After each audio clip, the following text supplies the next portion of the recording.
خلیفہ ہارون رشید اپنے وزیر کے ساتھ بغداد کی گلیوں میں دبے پاؤں ایسے گھوم رہے تھے کہ پاس سے گزرنے والوں کو بھی اس کی خبر نہ ہوئی۔ وزیر: آج لگتا ہے بغداد میں کوئی حاجت مند نہیں ہے، یا آج ہمارے نصیب میں خدمت کا کوئی موقع نہیں۔ اتنے میں گلی کی نکڑ پر ایک دردمندانہ آواز ان دونوں کے کانوں تک پہنچ ہی گئی۔ خلیفہ ہارون رشید اور اس کا وزیر حیرت کے ساتھ ایک دوسرے کو دیکھنے لگا۔ رات کے اس وقت فقیر کی صدا، اور وہ بھی بازار کے ویرانے والی سائڈ پر۔ دونوں احباب نے آواز کا تعاقب کیا اور آخر کار فقیر تک پہنچ ہی گئی۔ فقیر کو سامنے دیکھا تو معلوم ہوا کہ فقیر دونوں آنکھوں سے اندھا بھی ہے۔ فقیر یہ نہ سمجھ پایا کہ اس کے سامنے کون کھڑا ہے، اس لیے اس نے دوبارہ ایک دفعہ پھر اللہ کے نام پر مانگنے کی صدا لگائی۔ خلیفہ ہارون رشید فقیر کو ایک اشرفی دینے کے بعد واپس مڑنے ہی لگے تھے کہ فقیر بول اٹھا: مجھے ایک تھپڑ مارو۔ خلیفہ اور وزیر ابھی ایک دوسرے کی طرف دیکھ ہی رہے تھے کہ اندھا فقیر دوبارہ بولا: بھائی، آپ نے مجھے بھیک میں ایک اشرفی دی، اب اسی لیے مجھے ایک تھپڑ بھی مارو، ورنہ اپنی اشرفی واپس لے لو۔ خلیفہ ہارون نے اندھے فقیر کو بڑی محبت پیار سے سمجھایا: بھائی، آپ بھیک مانگ رہے تھے، میں نے بھیک دے دی، میں آپ کو بے قصور تھپڑ کیوں ماروں؟ یہ آپ کا کیسا تقاضا ہے جو میری سمجھ سے باہر ہے؟ یہ کہہ کر خلیفہ چلنے لگے تو اندھے فقیر نے اشرفی کو خلیفہ کے پیچھے پھینکتے ہوئے کہا: تھپڑ نہیں مارنا تو اپنی اشرفی کو بھی ساتھ لیتے جاؤ۔ خلیفہ نے اشرفی زمین سے اٹھائی، فقیر کی ہتھیلی پر رکھ کر نہ چاہتے ہوئے ایک ہلکا سا تھپڑ فقیر کے منہ پر دے مارا اور چل دیے۔ 2-3 قدم بڑھنے کے بعد خلیفہ رکے۔ خلیفہ کے دل میں تجسس ہوا، بھیک کے بعد تھپڑ، اس بات میں ضرور کوئی گہرا راز چھپا ہے۔ خلیفہ نے وزیر سے کہا: آپ جائیں اور فقیر سے کہیں آپ کو دی گئی اشرفی خلیفہ ہارون رشید نے دی ہے، اور وہ آپ کو صبح دربار میں طلب کر رہے ہیں تاکہ آپ کی مدد کی جا سکے۔ اگلے دن صبح بادشاہ سلامت اپنے دربار میں اپنی رعایا کے مسائل حل کرنے میں مصروف تھے کہ ادھر اندھا فقیر بھی آ پہنچا۔ سلام عرض کرنے کے بعد اس کو ایک سائڈ پر کھڑا کر دیا گیا۔ عوام کے مسائل سے فارغ ہونے کے بعد خلیفہ اندھے فقیر کی جانب متوجہ ہوئے اور پوچھنے لگے: اے فقیر، آپ کے رات والے واقعے نے مجھے حیرت میں مبتلا کیا ہے، آخر ماجرا کیا ہے؟ اندھا فقیر: عالی جاں، میرا اصل نام عبداللہ اور میں بغداد کا ہی رہائشی ہوں۔ میرے والد نے میرے سکون آرام کے لیے بڑی محنت سے دولت مال اکٹھا کیا۔ میرے والد کے انتقال کے بعد ان کی ساری دولت کو ہوا میں اڑا کر عیش و عشرت میں جوانی گزار دی۔ اتنی بڑی باپ کی کمائی دولت کی ڈیری کو ختم کرنے کے بعد میرے حالات بدتر ہوتے گئے۔ میری بیوی نے مشورہ دیا: اس سے پہلے کہ ہمارے پاس کمانے کو بھی کچھ نہ بچے، آپ چند مویشی ہی پال لیں اور ان سے تجارت کا کاروبار شروع کریں۔ میں نے بیوی کی بات کو مانتے ہوئے 2 اونٹ خرید لیے، ان کی خوب خدمت مدارت کرتا، ان کو کھانا پینا سب کچھ اپنی اولاد کی طرح سمجھ کر کرتا۔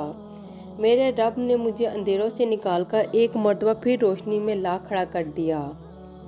لوگوں کا اعتماد مجھ پر کافی بڑھ گیا تھا۔ ایک شہر سے دوسرے شہر ان کے سامان کو تجارت کے لیے لے کر جاتا تھا۔ اس کاروبار سے مجھے بہت نفع ہوا اور میں نے 2 اونٹوں سے 40 اونٹ خرید کر کاروبار کو کافی وسیع کر دیا تھا۔ آخر ایک دن میں ایک تاجر کا مال بصیرہ پہنچانے کے بعد واپس بغداد آ رہا تھا کہ راستے میں مجھے کافی دیر ہو گئی اور میں نے اونٹوں کے پاؤں میں رسیاں باندھ کر راستے میں ہی رات گزارنے کا پروگرام بنا لیا۔ اونٹوں کو گھاس چرنے کے لیے چھوڑ دیا اور خود لکڑیاں اکٹھی کر کے آگ جلا کے ان کے پاس ہی بیٹھ گیا کھانا تیار کرنے۔ اتنے میں مجھے ایک مسافر اپنے پاس آتا دکھائی دیا۔ اس نے پاس آ کر مجھ سے اپنے پاس بیٹھنے کی اجازت مانگی۔ میں نے اسے خوشی خوشی اجازت دے دی اور اپنے کھانے میں بھی شریک کر لیا۔ اس کا حلیہ دیکھنے پر درویشوں جیسا لگتا تھا۔ گپ شپ کا سلسلہ چلتا رہا۔ باتوں باتوں میں بزرگ کہنے لگے: میں یہاں قریب کی پہاڑیوں میں رہتا ہوں، انہی پہاڑیوں میں ایک غار کے اندر بہت قیمتی اور کثیر تعداد میں خزانہ دفن ہے۔ اتنا خزانہ کہ تم صرف چند اونٹوں پر ہی لادو تو تمہاری 7 نسلیں بھی وہ خزانہ ختم نہ کر سکیں۔ اس کی بات کو سن کر میرے دل میں لالچ پیدا ہوا اور تھوڑا تھوڑا شک بھی اٹھا کہ پہاڑوں میں اتنا خزانہ کون دفن کر سکتا ہے۔ بہرحال میں نے لالچ کے مارے حامی بھر لی۔ درویش نے خزانہ تک لے جانے کی شرط 40 میں سے 20 اونٹ لینے کی رکھی، جو میں نے قبول کر لی۔ صبح ہوتے ہی درویش مجھے پہاڑوں میں ایک دارا نما جگہ پر لے گیا۔ درویش نے مجھے ایک سائٹ پر کھڑا کیا اور لکڑیاں اکٹھی کر کے آگ جلائی۔ کچھ پڑھنا شروع کیا۔ اپنی جیب سے ایک ڈبیا نکالی، اس سے کوئی پاؤڈر نما چیز نکال کر جوں ہی آگ پر پھینکی، آگ سے دھواں اٹھنے کے بعد غار کا منہ کھل گیا۔ اتنا زیادہ خزانہ دیکھ کر میں خود پر یقین ہی نہیں کر پا رہا تھا۔ میرا شک میں یقین اور میرا لالچ مزید طول پکڑ گیا۔ وعدے کے مطابق میں نے 20 اونٹ درویش کو دیے اور 20 پر خوب سونا لادا، مگر اتنے بڑے خزانے سے درویش نے ایک رتی تک نہ اٹھائی۔ اس کے بعد درویش اپنے راستے اور میں اپنے راستے خوشی خوشی چل دیا۔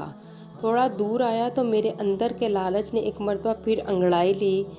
وہ ٹھہرا بوڑھا درویش 20 اونٹ کہاں سنبھال پائے گا؟